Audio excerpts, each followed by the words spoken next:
Hello friends, टीके study classes के YouTube channel से मैं तेजकर्ण शर्मा सभी प्यारे मित्रों को बहुत बहुत हार्दिक अभिनंदन स्वागत करता हूं। दोस्तों, आज हम बात करेंगे जो क्लास 6 की एसएसटी की जो बुक है उसका हम 13वां लेसन कवर करेंगे। और दोस्तों 13वां जो लेसन है उसका नाम है दोस्तों बाल अधिकार और बाल संरक्षण, यानी कि जो बालक है बालकों के अधिकारों की हम चर्चा करेंगे। साथ ही उनको संरक्षण प्रदान करने के लिए सरकार के द्वारा जो कानून बनाए गए हैं, नीतियाँ बनाई गई, उनको हम चर्चा में लेंगे। दोस्तों, इससे पहले हमने 12वां लेसन पढ़ा, उसके हमने सरकार और सरकार के साथ साथ लोकतंत्र यानी कि सरकार और लोकतंत्र की हमने चर्चा की, यानी कि सरकार किस काम कौन सा काम करती है, कैसे काम करती है, ठीक है। और जो डेमोक्रेसी है, लोकतंत्र, उसकी परिभाषा है, और साथ ही हमने दोनों की विशेषताओं के बारे में हमने डिटेल से पढ़ा है। दोस्तों, तो दोस्तों मेरे साथ जुड़े रहेगा और टीके स्टडी क्लासेस चैनल है उसको आप लगातार शेयर सब्सक्राइब भी करते रहेगा। दोस्तों, तो दोस्तों स्टार्ट करते हैं 13वां लेसन बाल अधिकार एवं बाल संरक्षण। देखिएगा, भविष्य के सुखद समाज के लिए बच्चों के अधिकारों की रक्षा करना आवश्यक है। हम यूँ कह सकते हैं कि भविष्य के यानी कि हमारा जो बच्चे हैं वो बिल्कुल भविष्य है, देश का भविष्य है। तो उन भविष्य यानी देश के भविष्य को सुखद बनाने के लिए या सुखद समाज के लिए बच्चों के अधिकारों की रक्षा हमें करनी ही चाहिए। दोस्तों, ठीक है। आपको पता है कि संयुक्त राष्ट्र संघ यानी कि यूएनओ है और हमारी इंडियन गवर्नमेंट है, उन्होंने बच्चों के लिए अधिकार एवं नीति का निर्धारण किया है। यानी कि जो यूएनओ है यानी कि संयुक्त राष्ट्र संघ और भारत सरकार ने बच्चों के अधिकार के लिए कुछ कानून बनाए गए हैं, यानी कि नीतियां बनाई गई है, ठीक है। जैसे हम यूँ कह सकते हैं उनके जन्म से ही उनकी पहचान करना है, साथ ही सुरक्षा उनकी करना है, शिक्षा देना है, स्वास्थ्य हेल्थ वगैरह है, भोजन और समानता के अधिकार किसी जाति धर्म लिंग के भेदभाव के बिना स्वतः ही प्राप्त हो जाते हैं। आपको पता है दोस्तों कि जैसे बच्चे हैं वो देश का भविष्य हैं और उनके अधिकारों की रक्षा करना सरकार का हम यूँ कह सकते हैं कि हमारे जो भारत देश का है उनका क्या है दायित्व है, और प्रत्येक नागरिक का भी दायित्व है। दोस्तों, क्योंकि आपको पता है कि संयुक्त राष्ट्र संघ और भारत सरकार ने बच्चों के अधिकारों की सुरक्षा के लिए कुछ अधिकार दिए हैं और उसको कुछ नीतियाँ लागू की गई हैं, ठीक है। जैसे हम यूँ कह सकते हैं कि किसी बच्चे का जन्म होता है तो उसकी पहचान करना सरकार का बिल्कुल काम है, उसकी सुरक्षा करना, उसको शिक्षा दिलाना है, उसकी हेल्थ यानी कि स्वास्थ्य के बारे में सरकार बिल्कुल जागरूक है, भोजन वगैरह है, समानता है, ये सारे के सारे दोस्तों जाति धर्म लिंग आधार पर भेदभाव न करते हुए उनको स्वतः ही प्राप्त हो जाते हैं। वो किसी भी जाति का हो, किसी धर्म का हो, कोई सा लिंग हो, चाहे स्त्री हो चाहे पुरुष हो, तो ठीक है। तो बच्चे का जैसे जन्म होता है तो उनको ये सभी प्रकार के अधिकार है वो अपने आप मिल जाते हैं। तो ये हमारी सरकार, हमारी जो गवर्नमेंट है, इंडियन गवर्नमेंट का एक प्रमुख दायित्व है। इसके साथ साथ दोस्तों प्रत्येक नागरिक का भी दायित्व यह है कि हमारे जो बच्चे होते हैं, बच्चों के अधिकारों की और उनकी सुरक्षा करना हमारा बिल्कुल हमारा क्या है एक दायित्व बनता है। दोस्तों, ठीक है। देखिए, सबसे पहले बात करते हैं बाल अधिकार होता क्या है। दोस्तों, देखिए बाल अधिकार क्या है। दोस्तों, देखिएगा, जो बाल अधिकार संरक्षण आयोग है वो 2005 के अनुसार बताया गया है क्या होता है बाल अधिकार।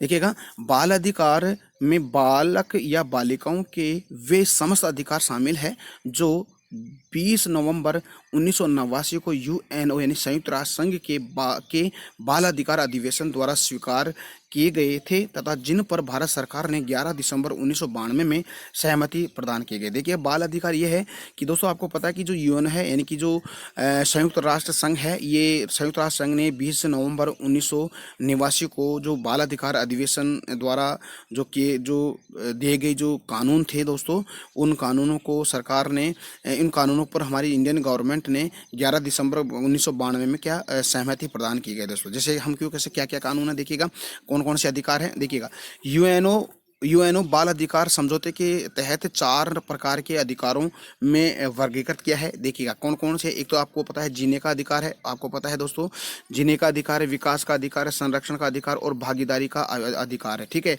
तो ये इसके अधिकार हुई, ये हमारी जो यूएनओ है, यूनाइटेड नेशन ऑफ ऑर्गेनाइजेशन है, यानी कि संयुक्त राष्ट्र संघ है। संयुक्त राष्ट्र संघ के द्वारा ये 4 प्रकार के अधिकारों की बात करता है, और जीने का अधिकार है, विकास का अधिकार है, संरक्षण का अधिकार, भागीदारी का अधिकार। तो इन कानूनों के अंदर हमारी इंडियन गवर्नमेंट है वो 11 दिसंबर 11 दिसंबर 1992 के अंदर सहमति जताई है दोस्तों, याद रखिएगा, बहुत इंपॉर्टेंट है। ओके, देखिए बाल अधिकार हनन क्या है। अब देखिए बालकों के जो अधिकारों को हनन है उसकी हम बात करें, क्या हनन कौन कौन सी ऐसी असामाजिक बातें हैं जो बालकों के अधिकारों को हनन करती है दोस्तों। ठीक है, तो सबसे पहले आपको पता है दोस्तों, एक कन्या भ्रूण हत्या है। आपको पता है देखिए दोस्तों, कन्या भ्रूण हत्या आपको पता है क्या होती है कि बच्चे के जन्म होने से पहले ही जो माता है उसके गर्भ में उसकी बच्चे के बारे में पहचान करना, या स्त्री है, लिंग है, मेल है, फीमेल है, ठीक है, यानी कि लड़का है कि लड़की है, तो उसके बारे में पहले ही जांच करना, वो क्या कहलाता है, यानी कि कन्या भ्रूण हत्या। और आपको पता है कि हमारी भारतीय समाज के अंदर लड़के को बहुत ज़्यादा महत्व दिया जाता है और लड़की को कम महत्व दिया जाता है, इसीलिए यानी कि माता के गर्भ में ही जो लड़की है उसको बिल्कुल नेगलेक्ट कर दिया जाता है दोस्तों। तो उसी को हम क्या कहते हैं, कन्या भ्रूण हत्या हम कह सकते हैं। ठीक है, तो ये बालकों का बाल अधिकार हनन हो गया दोस्तों। तो सबसे पहले हम बात करते हैं कन्या भ्रूण हत्या होती क्या है। देखिएगा, कन्या भ्रूण हत्या क्या होती है, सरकार द्वारा इसकी रोकथाम हेतु PCPNDP कानून बनाई गई है 1994 के तहत, जो दोषियों के विरुद्ध कार्रवाई की जा रही है। ठीक है, तो यह है, इसके लिए हमारी सरकार के द्वारा आपको पता है दोस्तों एक एक मतलब अभियान चलाया गया था दोस्तों, हमारे भारत सरकार द्वारा बालिकाओं के संरक्षण के लिए बेटी बचाओ और बेटी पढ़ाओ दोस्तों। आपको पता हरियाणा से स्टार्ट होता है ये एक अभियान था दोस्तों, बेटी बचाओ और बेटी पढ़ाओ, ये अभियान संचालित किया गया है। ठीक है, तो ये तो हो गया दोस्तों, आपको पता है कि जो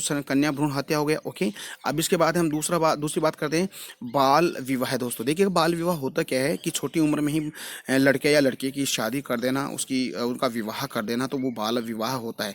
क्योंकि आपको पता है कि जो जो मेल की जो उम्र है दोस्तों 21 वर्ष है विवाह की, और जो फीमेल है उसकी है 18 वर्ष है। तो अगर इनसे कम उम्र में अगर किसी लड़का या लड़की की अगर शादी होती तो वो क्या कहलाता है, बाल विवाह कहलाता है दोस्तों। ठीक है, तो इसके संरक्षण के लिए सरकार के द्वारा जो कानून बनाया गया उस कानून की हम चर्चा करते हैं। तो आपको याद क्या रखना है कि बाल विवाह होता क्या है कि 18 या 21 वर्ष से अगर किसी लड़के या लड़की की शादी अगर कर दी जाती तो वो बाल विवाह कहलाता है। तो इसी के रोकथाम के लिए हमारी जो इंडियन गवर्नमेंट है इसने एक अभियान चलाया है, बाल विवाह प्रतिषेध अधिनियम 2006 का ये क्रियान्वयन किया गया, यानी उसको एग्जीक्यूट किया गया हमारी सरकार के द्वारा। ठीक है, तो देखिएगा आगे बात करते हैं। तीसरा है बाल श्रम। आपको पता है दोस्तों, बाल श्रम यानी कि छोटी उम्र में पढ़ाई के अलावा पढ़ाई ना कराते हुए बच्चों को छोटी उम्र में किसी होटल है, किसी कल कारखाने है, ठीक है, किसी खादान के अंदर उनको काम करवाया जाता है, तो उसको हम कह सकते हैं बाल श्रम। क्योंकि आपको पता है कि 14 वर्ष से कम आयु के वर्ग के बच्चों से आप किसी कल कारखाने, होटल या किसी खादान के अंदर आप काम नहीं करवा सकते, उनको सिर्फ शिक्षा दिलानी चाहिए। ठीक है, तो ये हो गया आपका बाल श्रम हो गया। लेकिन सरकार के द्वारा इस बाल श्रम को रोकने के लिए, उसको ख़त्म करने के लिए एक एक कानून बनाया था दोस्तों, वो है 1986, यानी कि उसको कहते हैं बाल श्रम अधिनियम 1986। ठीक है, इसके तहत अगर कोई व्यक्ति है जो किसी 14 वर्ष से कम उम्र के बच्चों को अगर किसी होटल के अंदर, किसी खादान के अंदर, किसी जो भारी कल कारखाना होता है वहाँ पर अगर काम करवाता है तो उसको वो बिल्कुल दंड का भागी होगा दोस्तों, और उसको सज़ा भी मिल सकती है। वैसे हम यूँ कह सकते हैं, आप कहोगे सर कि अब हमारे जो एग्रीकल्चर है, हमारे माता पिता के काम में हाथ बटाना भी बाल श्रम होता है। नहीं दोस्तों, अगर स्वयं के घर पर अगर कोई छोटा बच्चा है, 14 वर्ष से कम उम्र का बच्चा है, अगर वो होम यानी कि जो एग्रीकल्चर है अपने माता पिता को काम में हाथ बटाता है तो वो बाल श्रम नहीं होता है दोस्तों। ठीक है, तो अगर आपको ये चीज़ें आपको पढ़नी है तो दोस्तों मैंने एक जो इंडियन कॉन्स्टिट्यूशन का एक अलग से प्लेलिस्ट बना रखा है, तो वहाँ पर आप विजिट कीजिएगा, और वहाँ पर जो हमारे फंडामेंटल राइट्स हैं, है ना कि मौलिक अधिकार है, उनको आप पढ़िएगा, आपको सब पता चलेगा कि बाल श्रम क्या होता है। ठीक है, तो देखिएगा इसको हम पढ़ लेते हैं। देखिए दोस्तों क्या होता है कि बाल श्रम, देखिए बाल श्रम अधिनियम यानी कि निषेध और अधिनियम नियमन, ठीक है, 1986 14 वर्ष से कम आयु वाले बच्चों का जीवन को जोखिम में डालने वाले व्यवसायों में से किसी जिन्हें कानून द्वारा निर्धारित की गई सूची में शामिल किया गया है, तो उसको हम कह सकते हैं काम करना निषेध कहलाता है। ठीक है दोस्तों, इसके अलावा बच्चों की किशोर न्याय देखभाल और संरक्षण अधिनियम 2000 ने बच्चों के रोजगार को एक दंडनीय अपराध माना है दोस्तों। तो ये हो गया आपका बाल श्रम हो गया, ठीक है। तो अब तक हमने बात की है, एक तो कन्या भ्रूण हत्या, एक बाल विवाह और एक बाल श्रम हो गया। अब देखिए बाल यौन हिंसा क्या होती है दोस्तों, देखिएगा, इसको पढ़ लेते हैं। भारत सरकार द्वारा 18 वर्ष से कम उम्र के बच्चों के साथ होने वाले यौन हिंसा की रोकथाम हेतु लैंगिक अपराध से बालकों का संरक्षण अधिनियम 2012 लागू किया गया। यानी कि कोई भी बच्चे हैं जिसकी 18 वर्ष से कम उम्र के साथ अगर उनके साथ कोई यौन हिंसा की जाती है तो उसके रोकथाम के लिए दोस्तों एक हमारी सरकार के द्वारा एक कानून बनाया गया, एक्ट बनाया गया, जिसको हम लैंगिक अपराधों से बालकों का संरक्षण अधिनियम 2012 लागू किया गया दोस्तों। देखिए दोस्तों, बच्चों के साथ किसी भी तरह का शारीरिक या लैंगिक या भावात्मक दुर्व्यवहार या अत्याचार एवं हिंसा को बाल दुर्व्यवहार माना जाता है, ठीक है। देखिएगा, बाल यौन दुर्व्यवहार में वे सभी अपराध सम्मिलित होते हैं जो लैंगिक अपराधों से बालकों का संरक्षण यानी कि पोस्को अधिनियम में सम्मिलित किए गए हैं दोस्तों। तो ये तो इसके हो गए हमारे बाल यौन हिंसा हो गई।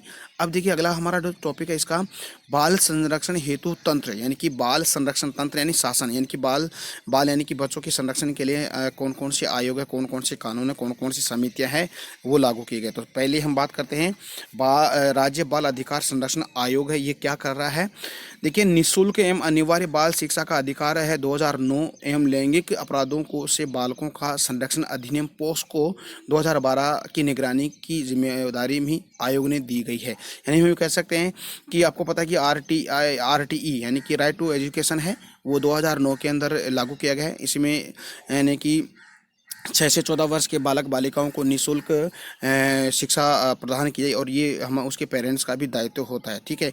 इसके साथ ही दोस्तों जो बालकों के दुर्व्यवहार से बचने के लिए सरकार के द्वारा लैंगिक अपराधों से बालक का संरक्षण अधिनियम पोस्को यानी कि 2012 क्या किया गया है, लागू किया गया दोस्तों। तो ये पहला हो गया राज्य बाल अधिकार संरक्षण आयोग। अब दूसरा है राजस्थान राज्य बाल संरक्षण समितियां हैं, वो कौन कौन सी समितियां हैं। जिला स्तर पर दोस्तों जिला बाल संरक्षण बोर्ड की इकाई बनाई गई है। प्रत्येक ब्लॉक स्तर पर यानी कि जो तहसील स्तर पर दोस्तों ब्लॉक स्तरीय बाल संरक्षण समिति बनाई गई है। और लास्ट है ग्राम पंचायत स्तर पर ग्राम पंचायत स्तरीय बाल संरक्षण समिति बनाई गई है दोस्तों। ये हो गया आपका राजस्थान राज्य बाल संरक्षण समितियाँ हो गई है। अब देखिए चाइल्ड हेल्प लाइन, देखिएगा आपको पता है 1098 में टोल फ्री टेलीफोन सेवा संचालित की गई। अगर किसी बच्चे या किसी यानी कि किसी लड़के या लड़की के साथ अगर दुर्व्यवहार हो रहा है तो आप बिल्कुल 1098 पे आप कॉल कीजिएगा, तो उसकी हम सुरक्षा कर सकती है, सरकार सुरक्षा उसकी कर सकती है। तो इसको याद रखिएगा, बहुत इंपॉर्टेंट है। ओके, देखिए दोस्तों, ये तो हमने बात कर ली है। आज का जो हमारा वीडियो था, जो 13वां लेसन है SST क्लास 6 की जो बुक है सोशल साइंस की, बाल अधिकार एवं बाल संरक्षण, उसका हमने बिल्कुल इसको अच्छी तरह से हमने स्टडी कर ली है। तो स्टूडेंट, आज का वीडियो कैसा लगा, मैं उम्मीद करता हूँ कि स्टूडेंट आज का वीडियो बहुत अच्छा लगा है। तो दोस्तों अगर अच्छा लगा है तो प्लीज़ अपना जो TK स्टडी क्लासेस चैनल है उसको आप लगातार शेयर सब्सक्राइब भी करते रहेगा, ठीक है। तो हम कल मिलते हैं, एक नया टॉपिक हम आपके सामने लेके आएंगे और उसके बारे में बहुत ही बेहतरीन तरीके से हम चर्चा करेंगे। तो स्टूडेंट जुड़े रहेगा और TK स्टडी क्लासेस चैनल है उसको आप लगातार शेयर सब्सक्राइब भी करते रहेगा। तो हम मिलते हैं कल, तब तक के लिए मेरे को इजाज़त दीजिएगा दोस्तों। नमस्कार, जय हिंद, जय Bharat, bye bye, take care.